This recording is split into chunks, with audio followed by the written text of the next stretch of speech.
With millions of Texans enduring their third day in the cold and dark, the Electric Reliability Council of Texas is taking the heat.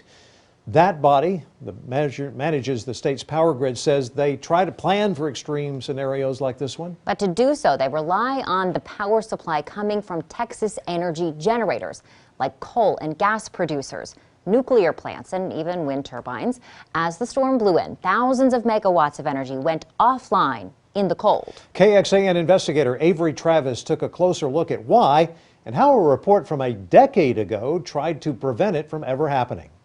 Equipment locking up and taking down power plants, ice grinding wind turbine blades to a halt, and entire natural gas infrastructure systems frozen. The conditions described in this 2011 report after a big winter storm sound eerily familiar to what we're seeing and hearing about today. The Federal Energy Regulatory Commission and the North American Electric Reliability Corporation set industry standards at the federal level. They concluded Texas power generators were reactive instead of proactive in preparing for the weather, and the lack of regulation didn't help. They urged states in the Southwest to consider requiring generators to submit their winterization plans and enact legislation to make it happen. The point is there's a lot of these plants that are throughout the world in colder regions, and the technologies are there. It's a matter of, do they get deployed in our region, given how seldom we have these events? A decade later, University of Texas energy expert Dr. Tuttle explains it's still up to individual power generators, though, to prepare their equipment,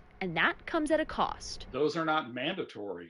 Those are recommended practices. ERCOT does spot checks for a portion of the state's generators to make sure they're following best practices. This past year, they noted, those happened virtually because of the pandemic, but they're ultimately not in charge of keeping power generators up to speed. Then they have financial incentive to be able to participate in the market to follow those and stay online, but there's no regulations at this point. Tuttle says when the ice melts, there will be a reckoning. He notes it's really minor tweaks and requirements that could have made a big change. People are suffering, and people don't want to hear that's a little bit of extra money. It will be millions of dollars could have been invested, because we have so many people hurting from this.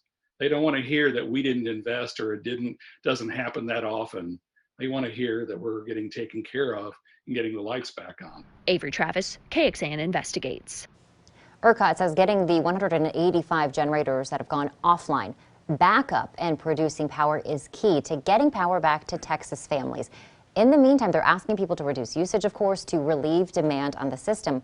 Otherwise, the worst case scenario, a full system statewide blackout. FERC and NERC, the two regulatory entities that released the report, announced this week they're opening a joint inquiry into what happened across the southern and Midwest parts of the country during the storm to identify problems with the bulk power systems and how to move forward.